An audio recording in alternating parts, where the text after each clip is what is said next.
भी हमारे घर के भाइयों की तरह, हमारे घर के बच्चों की तरह टावर लाइन में चढ़ के काम करता ना, मां कसम शिकायत नहीं करते। यदि उनका बच्चा हैदराबाद खड़ने जाता ना, शिकायत नहीं करते।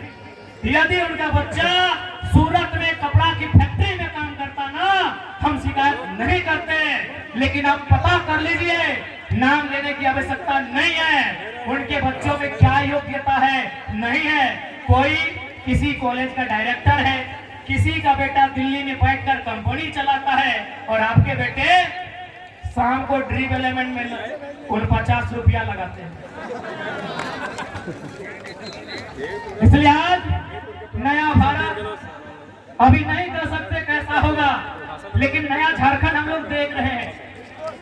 नया भारत का दृश्य कैसा होगा ये शायद हम और आप नहीं कर सकते, लेकिन नया झारखंड कैसा होगा ये दृश्य हम और आप देख रहे हैं। आज 45 डिग्री के तापमान में जो भीड़ इकट्ठा हुई है, ये बदलाव का संकेत दे रही है।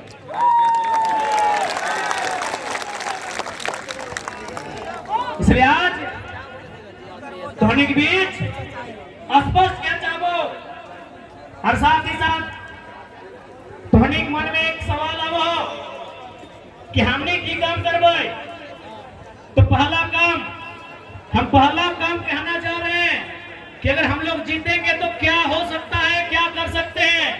आप 25 मई को जिस दिन वोट देने के लिए जाएंगे, 25 मई को जिस दिन अपने घर से आप वोट देने के लिए जाएंगे, एक काम कीजिएगा, आप अपने घर से अपने मतदान केंद्र की दूरी को नाप लीजिएगा। मतदान केंद्र यानी जहां आप वोट देने जाएंगे, किसी मिडिल स्कूल में, किसी पंचायत भवन में, किसी आंगनबाड़ी में, आपके घर से जहां भी आप वोट देने के लिए जाएंगे वहां की दूरी नाप लीजिएगा।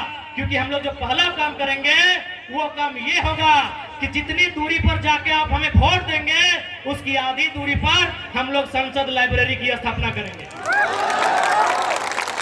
उसकी आधी दूरी पे एकदम ऑन दी रिकॉर्ड कहते हैं, लाइव चल रहा है, मीडिया रिकॉर्ड कर रही है। गिरिडीह लोकसभा में 22 बूथ आते हैं।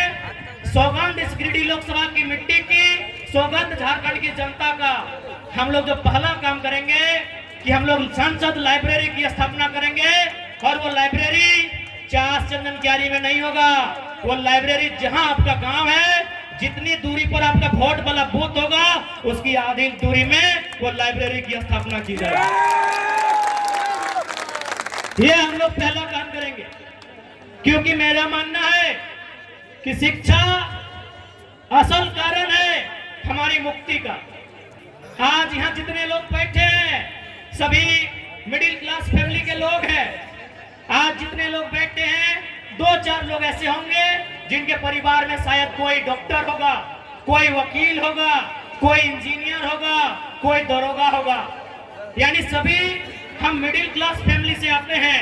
यानी हम लोग को मालूम है कि हमारे घर की जो स्थिति है, हमारे किचन की जो स्थिति है, हमारे चूल्हे की जो स्थिति है, उसे अगर हमें उन्नति के रास्ते में लेकर जाना है तो पहला काम करना होगा, अपने बच्चों को इतना पढ़ाना होगा कि अपने दम पर वो अपनी गरीबी रेखा को पार सके। आप सभी जानते हैं। बाकी देखिए, यही बड़ी बड़ी इमारतें हैं, चास में, बोकारो में, सेक्टर में, कहीं 12 तल्ला है, कहीं 15 तल्ला है, कहीं 20 तल्ला है। आप अपने सर पे 18 के जगह अगर 36 ईंटा भी ढोने का काम कीजिएगा ना, तो आज मजदूर दिवस है। आप जानते हैं मजदूर की स्थिति क्या है। इसीलिए आप एजुकेशन को आपको महत्व देना होगा। आज आपके बीच एक नन्हा सा लड़का, आज आपके बीच एक साधारण सा लड़का, आज आपके बीच एक कल का लड़का यदि आज यहाँ अपने आप को लेकर आया है, तो पावर ऑफ एजुकेशन। पढ़े लिखे हैं, चीजों की जानकारी है, इसीलिए आप हमें सुन रहे हैं, और सुन नहीं रहे हैं, गिरिडीह से भारी मतों से विजय बनाने जा रहे हैं। क्योंकि आपको मालूम है कि गिरिडीह में अगर कोई दमदार आवाज रखेगा तो आपको मालूम है वो कौन रखेगा। गिरिडीह लोकसभा रहे या कोई सीट रहे, आपको मालूम है वो आवाज हमारे दल के लोग रखेंगे, वो आवाज टाइगर जयराम महतो की सेना रखेगी, ये आपको मालूम है। क्योंकि हम कोयलांचल की धरती में खड़े हैं। धनबाद, बोकारो, गिरिडीह के सीमांकन क्षेत्र को, रामगढ़ होते हुए हजारीबाग के क्षेत्र को हम लोग कोयला का क्षेत्र कहते हैं।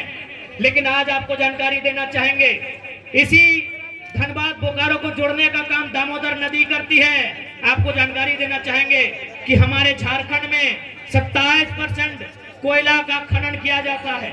शायद आप लोग जानते भी होंगे 27% कोयला अकेले झारखंड देता है। लेकिन आपको मालूम है हेडक्वार्टर कहाँ है? आपको मालूम है हेडक्वार्टर कहाँ है? कलकत्ता। कितना शर्म की बात, कितने दुर्भाग्य की बात कि कोयला हमारी जमीन पर और हेडक्वार्टर कलकत्ता। इसीलिए अगर गिरिडीह लोकसभा से जीतते हैं तो सदन में हमारा यह सवाल होगा कि आज के बाद से हेडक्वार्टर कलकत्ता नहीं, धनबाद या बोकारो होना चाहिए। अब ये सवाल बनता है कि धनबाद या बोकारो अगर कोल इंडिया का हेडक्वार्टर बनेगा तो फायदा क्या होगा? फायदा ये होगा कि आज जो समस्याओं को लेकर हम कोर्ट के चक्कर काट रहे हैं, आज जिन समस्याओं को लेकर हम दर बदर की ठोकर खा रहे हैं, उन समस्या का समाधान सामने होगा। आज जितने भी कोयला के कंपनियां हैं जो कोल के एरिया हैं, आप जाके पता कीजिए कि उनके मैनेजर कौन है। 99% मैनेजर कलकत्ता के लोग हैं। 99% मैनेजर कलकत्ता के लोग हैं। यदि हेडक्वार्टर धनबाद या बोकारो आएगा तो मैनेजर झारखंड के लोग बनेंगे।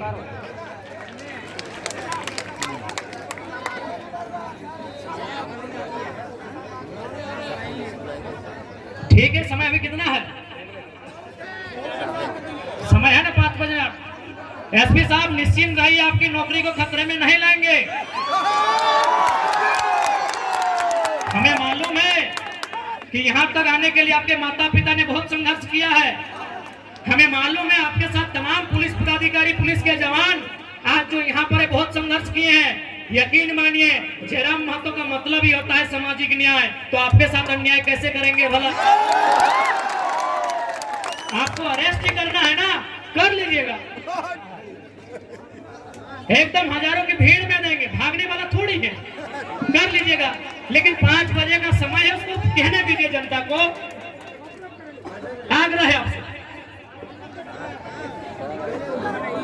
इसलिए अगर हम लोग दिल्ली जीत कर जाते हैं तो झारखंड के इशू पर बात होंगे, झारखंड के मुद्दों पर बात होंगे, झारखंड के लिए लड़ाइयां लड़ी जाएंगी। और साथ ही साथ एक बात आपको कहेंगे, एक मजेदार फैक्ट आपके बीच रखेंगे। क्या आपको मालूम है, खराब करने के लिए आ रहा है, क्या आपको मालूम है कि संतरा कहाँ मिलता है? अभी ना संतरा नागपुर में मिलता है। अच्छा मेरे नौजवान, मेरी माताएं बहनें, एक बात बताइए, नागपुर में जो संतरा मिलता है, क्या उसी संतरा का जब झारखंड में आगमन होता है, जब वही संतरा झारखंड आता है, क्या रेट सेम होता है? क्या रेट सेम होता है? नहीं होता है। अंगूर कहाँ पाया जाता है? नासिक में। अंगूर कहाँ पाया जाता है? नासिक में। जब अंगूर झारखंड में आता है, क्या वही रेट होता है? नहीं होता है। सेब कहाँ पाया जाता है? कश्मीर में। क्या वो सेब झारखंड आता है, वही रेट होता है? नहीं होता है। लेकिन आपको एक मजेदार जानकारी देंगे, आपके झारखंड में कोयला पाया जाता है, जो रेट झारखंड में है ऑल ओवर इंडिया वही रेट है। इतना शोषण हमारे साथ है, इतना अन्याय हमारे साथ है, इतना जुल्म हमारे साथ है। इसलिए आज जुल्म के खिलाफ आपको आवाज देना होगा और संसद में इस बार बदलाव आपको करना होगा। क्योंकि समय 5 बजने को है, आप लोग डिटेल से घबराइएगा नहीं, आप लोग चुनाव की तैयारी में चले जाइएगा। हाँ, एक बात कहेंगे कि आखिर एसपी साहब को आना पड़ा, डीएसपी साहब को आना पड़ा, न जाने और कितने कितने 3-3 स्टार वाले पदाधिकारी आए। एक छात्र को अरेस्ट करने के लिए इतनी मुस्तैद। क्या कसूर था हमारा भाई? क्या हमने किसी का खेत जोत लिया था? क्या हमने किसी के घर की बहू बेटियों का अपमान किया था? क्या हम पे चोरी हत्या का मुकदमा है? क्या हम पे कोई अन्य कुकर्म का मुकदमा है? भाई हमने कौन सा अपराध किया था? हम तो छात्रों की आवाज बनने रांची गए थे। छात्रों का मांग था कि नियोजन नीति बननी चाहिए। क्या झारखंड के लिए कानून बनाने की मांग करना अपराध है? क्या गुनाह है? क्या हम लोग अपराधी हैं? क्या गुनाह है हमारा भाई कि झारखंड पे बात करना, खतियान पे बात करना, पलायन पे बात करना? क्या हमारा यही गुनाह है? तो देखिए झारखंड वासियों, हमें डिटेन का भी तकलीफ नहीं है, हमें मौत का भी तकलीफ नहीं है। बस हमें इस बात की तकलीफ है कि झारखंडियों का गुनाह क्या है कि आज आपको एक छात्र को इतनी भारी पुलिस बल के साथ डिटेन करने आना पड़ा। आज बड़ा दुख की बात है। खैर एसपी साहब बड़े भाई के समान हैं, उनके सम्मान में हम आज आने नहीं देंगे, लेकिन मन से जो एक आवाज आ रही है वो आवाज तो पूछेगी ना कि हमारा गुनाह क्या है, हमने क्या किया ऐसा, आज हमने क्या किया ऐसा, आज हमने कौन सा अपराध किया?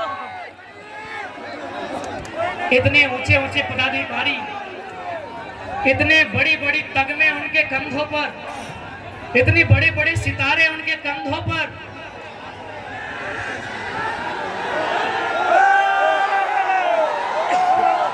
जब ये 2 साल पहले का केस था तो है मान्यवर आप कहां थे, किसके दबाव में थे? जब ये केस 2 सालों का था, जब ये केस 2 साल पुराना था, मान्यवर आप कहां थे? हे मान्यवर, हे महामहिम, हे कलयुग के अवतार, अवतार ही भाई, आपके पास लाठी, आपकी कमर में पिस्तौल, आप अवतार हैं, आप कलयुग के अवतार हैं, अवतारी पुरुष। आप 2 साल कहां थे? किस राजनेता की महत्वाकांक्षा आपको यहाँ खींच के लाई?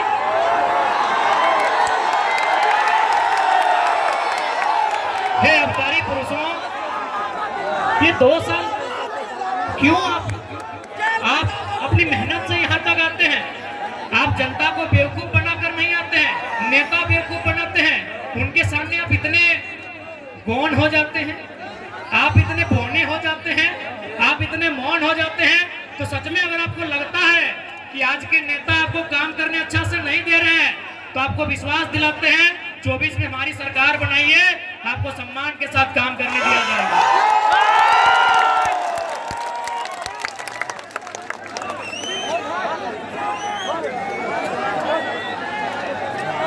ठीक है, आप सभी से प्रार्थना है शांति व्यवस्था बनाए रखेंगे।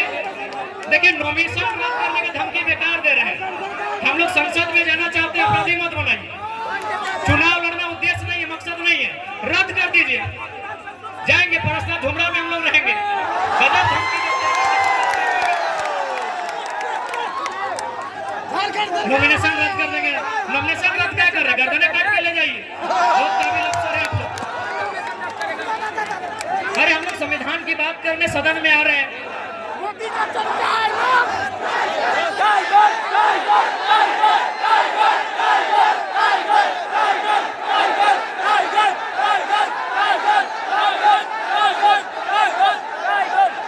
ठीक है, तो आज जितने भी जनता जनार्दन आए हैं, विशेष धन्यवाद आयोजन कमेटी का, जिसमें आलोक बाबू, हमारे करमदा, हमारे महासचिव माननीय इस क्षेत्र के हमारे लोकेश बाबू और उनके साथ मदन सर का भी, जो भी इस क्षेत्र के अर्जुन दा, अमित जी, सभी का धन्यवाद देते हैं, विशेषकर आलोकदार रोनित बाबू भी, विशाल जी बड़ा अच्छा काम किए, और मीडिया कर्मी जो भी आए आपका बहुत बहुत धन्यवाद। तमाम मीडिया कर्मी आए हैं, आपका धन्यवाद तमाम मीडिया कर्मी। प्रशासन आपका भी धन्यवाद, आपने कोऑपरेट किया, ड्यूटी का सवाल है आप भी मजबूर रहते हैं। बाकी जितने जनता जनाने वाले उनका धन्यवाद, सभी को जोहार करते हैं। राहुल जी भी बीच में थे, राजकुमार दा है, शिवाजी है, सबका धन्यवाद जोहार करते हैं। ठीक है, आप लोग यहाँ से आराम से घर चले जाइएगा, आप निश्चिंत रहे, हमें कुछ नहीं होगा।